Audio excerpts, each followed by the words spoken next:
హెచ్ఎమ్మా ఎంత స్ట్రెంగ్త్ ఉన్నారమ్మా? 254 ఉన్నారు. ఏ క్లాస్ నుంచి ఏ క్లాస్ వరకు? థర్డ్ నుండి 10th వరకు సార్. ఎక్కడ dining hall kitchen? Dining hall kitchen ఏంటి సార్? మామూలు కిచెన్ కిచెన్ ఎక్కడ?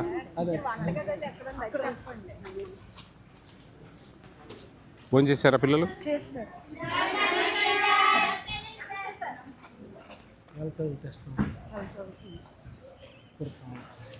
ఎంతమంది ఉన్నారమ్మా వంట వాళ్ళు? రండి. ఎంతమంది ఉన్నారు వంట వాళ్ళు? నలుగురా? రెగ్యులర్ వర్కర్స్ ఒకరు సార్, మిగిలిన వాళ్ళు అవుట్ సోర్సింగ్ ఒక ముగ్గురు. అవునండి. గంజి ఓరుస్తున్నారా? పట్టేసు. ఎందుకని? అది మంచిదే. ఎందుకు అని ఏం తెలుసు మీకు అని? మంచిదే, అది కరెక్ట్గా, అదే కరెక్టు. దాంట్లో విటమిన్స్ ఉంటాయి. ఇప్పుడు విటమిన్స్ కలుపుతారు. ఎవరైనా అడిగితే చెప్పండి, మీరు బలము ఉంది దాంట్లో అని చెప్పండి. బలం బియ్యం కలుపుతారని చెప్పండి. అర్థమైందా? పట్టేసులో పెట్టాలి. Very good. జీసీసీ వాళ్ళమ్మా మీకు ఎన్ని రోజులకు ఒకసారి తెచ్చిస్తారు?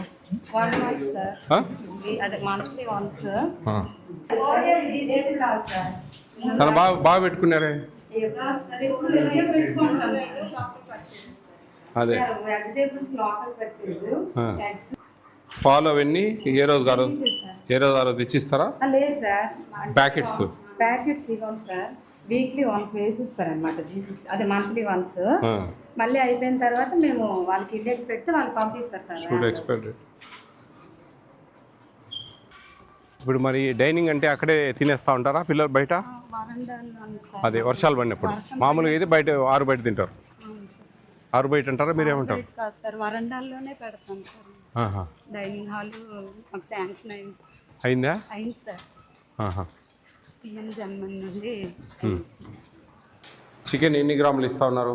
100 గ్రామ్స్. 157.5 గ్రామ్స్ ఇవ్వాలా?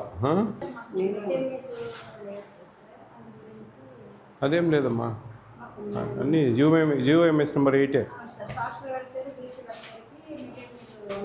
లేదా అది ప్రీమెట్రిక్. ఇప్పుడు జియోఎంఎస్ నెంబర్ 8లో ఆల్ హాస్టల్స్కి అన్నిటికీ అదే అప్లికేబుల్ అమ్మా.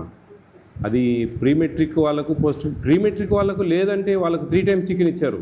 3 times ఇచ్చారు కాబట్టి 105. మనకు 2 times కాబట్టి ఎంత ఇవ్వాలా? 2 times అయితే 157.5 గ్రామ్స్. 2 times అయితే అది కదా. అవును.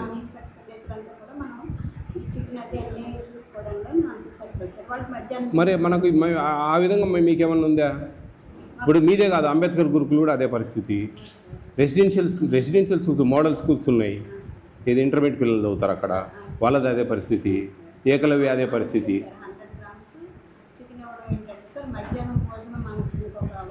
అది మీరు అనేది కరెక్టే. నేను అనేది ఏంటంటే మీకు మధ్యాహ్నం భోజనం మీరు పెడుతున్నారు కాబట్టి మీరు 100 గ్రామ్స్ ఇచ్చే విధంగా మీకు ఏమైనా రూల్ పొజిషన్ ఉందా? మరి అది ఎట్లా? మరి సరిపోలేనప్పుడు అది మీ ఒక్క ట్రైబల్ హాస్టల్సే కాదు కదా, చాలా ఉన్నాయి. చాలా నవోదయ ఉంది, మోడల్ స్కూల్స్ ఉన్నాయి, జ్యోతిబాపులే ఉన్నాయి. ఇవన్నీ కూడా 3 పూట్ల అన్నాలు పెట్టేవాళ్ళు కదా. కస్తూర్బా అయితే ఏంటి, మోడల్ స్కూల్స్ అయితేనేంటి. ఇవి మెను. ఈ మెను 2023లో రిలీజ్ చేశారు. ఇది ఆల్ వెల్ఫేర్ హాస్టల్స్కు మొత్తం అన్నిటికీ ఇదే. ఒక్క కస్తూర్బా మోడల్ స్కూల్ 4 కేటగిరీలో వస్తుంది. అదొక్కటి 1 time చికెన్ 100 గ్రామ్స్ వాళ్ళకొక్కరికే ఉంది, 1 time ఆదివారం. అది మీరు మీ పై అధికారులతో డిస్కస్ చేసి మీరు ఒక జీవో తీసుకోవాలి. ఇప్పుడు మాకు నేషనల్ ఫుడ్ సెక్యూరిటీ యాక్ట్ ఏం చెప్తుందంటే జియోఎంఎస్ నెంబర్ 8 ఫాలో కావాలి అంటుంది. అది మేము మధ్యాహ్నం అన్నం పెడుతున్నాం కదా అంటే అది అందరు పెడుతున్నారు కదా, గురుకులలో పెట్టడం లేదా? గురుకుల పాఠశాలలలో కూడా 2 times చికెన్ 157.5 గ్రామ్స్, ఇంటర్మీడియట్ పిల్లలకు 175 గ్రామ్స్. అందరికీ అదే పరిస్థితి, ఎవరికైనా కానీ. ఇప్పుడు ప్రీమెట్రిక్, పోస్ట్ మెట్రిక్ అంటే వాళ్ళు టిఫిన్లు తీసుకెళ్తారు.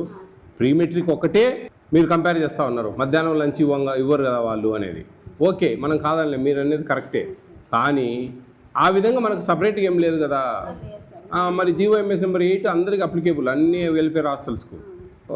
కేటగిరీ 4లో మా కస్తూర్బా వచ్చింది. అదొకటి. కేజీబీ వాళ్ళది మంచి అదృష్టమే. వాళ్ళకి 1600, వాళ్ళకి 1600. వన్ టైం చికెన్ గుడ్డు ఒకటి 55 గ్రాములు ఉండాలి, మనకి 50 గ్రాములు. అదొకటి తేడా, ఇంకేం లేదు. అన్నీ ఇంకా వాళ్ళకి ఇంకా మధ్యాహ్నం రాత్రి మజ్జిగ కదా, మన కర్డు మధ్యాహ్నం. మంది ఎక్కువే, నేను కాదనట్లేదు. నైట్ కాదండి, మధ్యాహ్నం పూట. కస్తూర్బాల మధ్యాహ్నం కూడా మజ్జిగే. నైట్ మజ్జిగే, మధ్యాహ్నం మజ్జిగే కస్తూర్బాలో. వన్ టైం చికెన్ 100 గ్రామ్స్ అని క్లియర్గా ఇచ్చారు వాళ్ళకు. ఏమి వాళ్ళకి ఇచ్చేది 1600, మనకి ఇచ్చేది 1400. 2 టైం చికెను, మధ్యాహ్నం పెరుగు. ఈ ఎక్సెస్ మనకు దాదాపు 200 గ్రాముల పైచిలకు 215 గ్రాములు చికెన్ ఎక్స్ట్రా వస్తుంది మనకు వీక్లీ. వాళ్ళకి 100 గ్రామ్సే, ఓన్లీ 100 గ్రామ్స్. ఒక గుడ్డు సైజు మాత్రం 55 గ్రాములు, మంది 50 గ్రాములు. అది తేడా. వాళ్ళకు మధ్యాహ్నం మజ్జిగే, మనం కర్డ్ ఇవ్వాలి మధ్యాహ్నం. ఇంకా మిగతా ఆల్మోస్ట్ ఆల్ సేమ్. బాగుంది వాతావరణం ఇక్కడ కదా, మీ చుట్టుపక్కల అంతా వాతావరణం బాగుంది. చదువుకునే దానికి చాలా మంచి ఆహ్లాదకరమైన వాతావరణం. బాగుందా ఇక్కడ? మీ మెనూ బోర్డు ఎక్కడుంది? ఫుడ్ అదేనా? ఆ ప్రకారం అన్నీ వస్తున్నాయా? వారానికి ఎన్ని ఎగ్స్ ఇస్తా ఉన్నారు? 6. డైలీ మిల్క్ ఇస్తా ఉన్నారా? ఆదివారం తప్ప. అవును. చికెన్ 3 టైమ్స్ ఇస్తున్నారా వారానికి?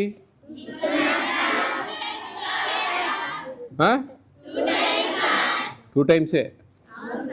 2 టైమ్సే ఇస్తారు. మీకు మంచి భోజనాలు, మంచి tiffin, evening snacks, night fruit ఇస్తున్నారా? నైట్ ఫ్రూట్ ఇస్తున్నారా? మీకు మంచి అదృష్టం కదా ఇక్కడ. మన ఇంట్లో కూడా మనం 2 సార్లు వారానికి చికెన్ తింటామా? డైలీ గుడ్డు తింటామా? మీకు మంచి పౌష్టికాహారం ఇస్తూ ఉన్నారు. ఎదిగే పిల్లలు మంచిగా హెల్తీగా ఉండాలనే ఉద్దేశంతో ప్రభుత్వం. మీరు మంచిగా చదువుకోవాలి, చాలా గట్టిగా చదవాలి, మంచి టీచర్లతో మంచిగా ప్రేమగా ఉండి వాళ్ళతో అన్నీ చెప్పించుకొని, డౌట్లు ఉండేటివి కూడా చెప్పించుకొని బాగా కష్టపడి ఇష్టంగా చదవాలి. అర్థమవుతుందా? ఎందుకంటే మీ తల్లిదండ్రులు చాలా చిన్న చిన్న పేదవాళ్ళు, ఇక్కడెక్కడ చిన్న చిన్న పనులు చేసుకుంటూ, కొండలకు పోయి అవి ఇవి చేసుకుంటూ, వ్యవసాయం చేసుకుంటూ ఇబ్బందులు పడుతుంటారు. అవునా? ఆ ఇబ్బందులు మీరు పడకూడదని మిమ్మల్ని ఇక్కడ చదివిస్తూ ఉన్నారు. ప్రభుత్వం కూడా ఈ పిల్లలు మంచి చదువుకొని మంచి భవిష్యత్తు ఉండాలని చెప్పి ఇక్కడ మీకు అందరికి కూడా ఉచితంగా అన్ని బట్టలు అయితేనేంటి, షూస్ అయితేనేంటి, బుక్స్ అయితేనేంటి, భోజనాలు అయితేనేంటి అన్నీ ఇస్తూ ఉన్నారు కదా. మరి బాగా చదువుతున్నారా? ఎన్ని మార్క్స్ వచ్చాయి highest last year 10th class? 565. 560. ఈసారి గెట్టోళ్ళు ఉన్నారా? మరి అమ్మాయినా? 570 కొడతావా? Very good. సిడౌన్. అట్లా మంచి మార్కులు తెచ్చుకోవాలి. మంచి మార్కులు తెచ్చుకుంటేనే అందరూ కూడా 10th క్లాస్లో చదివే ప్రతి ఒక్కరు కూడా మినిమం 450-500 క్రాస్ చేయాలి ఎట్లా తిరిగి. అప్పుడే బాగుంటుంది. ఆ మెమో చూస్తారు ఎక్కడికి పోయినా. మీరు భవిష్యత్తులో ఎక్కడ ఏ ఇంటర్వ్యూస్కి పోయినా మీ 10th class memo marks important. గుర్తుపెట్టుకోండి. ఇంటర్మీడియట్ చూడరు, డిగ్రీ చూడరు. అప్పుడు ఏదో ఊరికి పర్సెంటేజ్ అడుగుతారు అంతే. ఇక్కడ మటుకు మార్కులు చూస్తారు. ఆ నుంచే మీ ఇంటెలిజెన్స్ని క్యాలిక్యులేట్ చేస్తారు, మీ తెలివితేటలను గుర్తిస్తారు. ఏంటి 570, 560, 540 వచ్చినాయంటే ఓహో వెరీ గుడ్. అప్పటి నుంచి ఈ పాప మంచి క్లవరీ అమ్మాయి, ఈ అమ్మాయికి జాబ్ ఇస్తే కన్నా బాగుంటుందని ప్రైవేట్ కంపెనీస్లో కానీ మన గవర్నమెంట్ జాబ్స్లలో పర్సంటేజ్ చూడడం కానీ ఇవన్నీ ఉంటాయి. అర్థమవుతుందా? కాబట్టి 10th క్లాస్ అనేది చాలా ఇంపార్టెంట్. చాలా మంచిగా చదవాలా, మంచి మార్క్స్ తెచ్చుకోవాలి అందరూ. అప్పుడే మంచి భవిష్యత్తు ఉంటుంది. మీరు మా కొండతల్లి బంగారు పిల్లలు, మంచిగా మార్క్స్ తెచ్చుకొని మంచి ఉద్యోగాలు చేసి మీ తలరాతలు మార్చుకున్నారంటే మీ తల్లిదండ్రులను ప్రేమగా చూసుకోవచ్చు, హ్యాపీగా ఉండొచ్చు.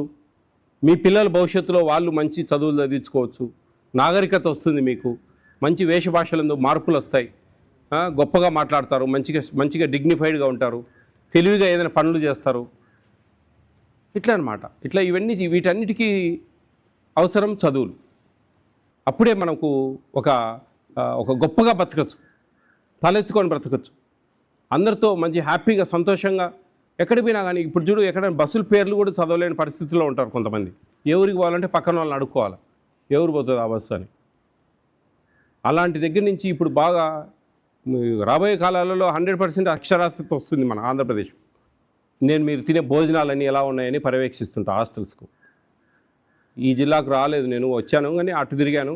ఇంత దూరంలో అయినా సరే ఒకసారి చూడాలి మిమ్మల్ని అందరినీ చూసి అందరితో మంచిగా మాట్లాడాలనే ఉద్దేశంతో ఇంత దూరం వచ్చాను. మీకు టిఫిన్స్లో ఏదైనా నచ్చని టిఫిన్ ఉందా? మారుస్తా ఒక టిఫిన్. అన్నీ బాగున్నాయా? ఒక టిఫిన్ ఏదైనా చెప్తే మారుస్తా, మీ ఇష్టం అది. ఆ ఉప్మాని మారుతామని మేము అందరికి రాసి రాసాలి. ఉప్మానా? ఉప్మా తీసేద్దామా రేపొద్దున? రేపొద్దున టిఫిన్ ఉప్మా తీసేద్దాం. మీకు ఇంత దూరం వచ్చినందుకు మీకు చిన్న గిఫ్ట్ అది.